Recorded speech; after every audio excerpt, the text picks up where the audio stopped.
let me tell you one thing. Kailangan nyo ng tulong. Statement po yan, hindi tanong. Kailangan nyo ng tulong. Simula pa lang nung tayo nasa sinapupunan, kinailangan na natin ng tulong. Hanggang ngayon, nangangailangan tayo ng tulong. Kaya yung sinabi ko, statement, hindi kailangan nyo ng tulong. You need help. Kung kailangan nyo, nandito lang ako ha. Bakit natin pinapagaan ng ganon? Bagamat totoong kailangan ng tulong ng tao. Kasi nahihiya tayo. Because we know what it's like to struggle in life. Tayo man, nangailangan din ng tulong. Nakakahiya, natatakot tayo, humingi ng tulong. Lalo pat kung minsan, nakaranas na tayo ng rejection. Katulad ng babaeng ito, kawawa kasi nalulunod na. Kaya sumisigaw siya, tulong, tulong, tulong, tulong. Hindi ako marunong lumangay, tulong. Yung nakarinig sa kanya sa di kalayuan, ang sabi ba naman sa kanya, hay! Tumahimik ka nga! Ako nga hindi marunong maggitara, sinisigaw ko ba? Seriously, kailangan natin ng tulong. Kahit naka-experience na tayo ng rejection. Kahit nga sa buhay pananampalataya isipin po ninyo, yung sa buhay pananampalataya na pwede mong sabihin, pwede naman akong magdasal ng mag-isa, pwede naman akong magpakabuti ng mag-isa, bakit kailangan ko ng tulong?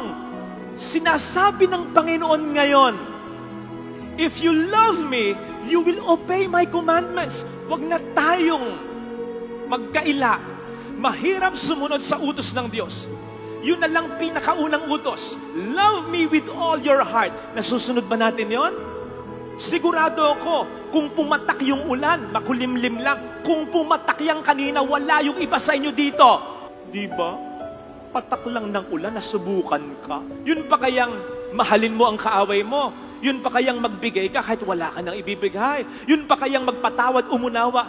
Ang hirap nun. Parang yung laban natin sa Cambodia. Ang hirap nun. Ang dulas ng flooring, linoleum. Saka nakakita ng ganon. Tapos ang kalaban natin, USA players. Di naman Cambodia yun USA yun. Ang hirap nun. Mahirap din namang intindihin kung bakit tayo pumayag ng ganon. Sana bago tayo pumayag ng ganon, alam muna natin ang gagawin natin, tansyado na natin, na kaya natin. Kapatid, magandang tumatayo sa sariling mga paa, pero kapag kailangan na ng tulong, humingi ka. Walang masama doon. Mararamdaman mo si Kristo sa pamamagitan ng Espiritu Santo. Kaya nga, di ba, nasasabi natin, iba yung pakiramdam ko. Ramdam ko sa buhay ko ang Diyos. That's the Holy Spirit working in you. Kaya nga, di ba, yung iba sa inyo, masabi sa akin, Father, for some reasons, alam mo, kapag nagsesermon ka, feeling ko ako ang kinakausap mo. Tumbok na tumbok mo yung pinagdaraanan ko, yung problema ko sa pamilya ko, sa asawa ko, sa anak ko, yung problema ko sa negosyo, may sakit ako, may sakit ang mahal ko. Tumbok na tumbok mo. Parang ako ang pinatatamaan mo. Oy, excuse me ha. Hindi kita kakilala. Hindi ko alam ang istorya mo. Hindi kita naiisip habang ako'y nagsasabi ng aking homilya. Pero kapag ang Espiritu Santo ang kumilos, tatamaan ang dapat na tamaan. Makakaramdam ng tulong ang sa Kanya ay nangangailangan.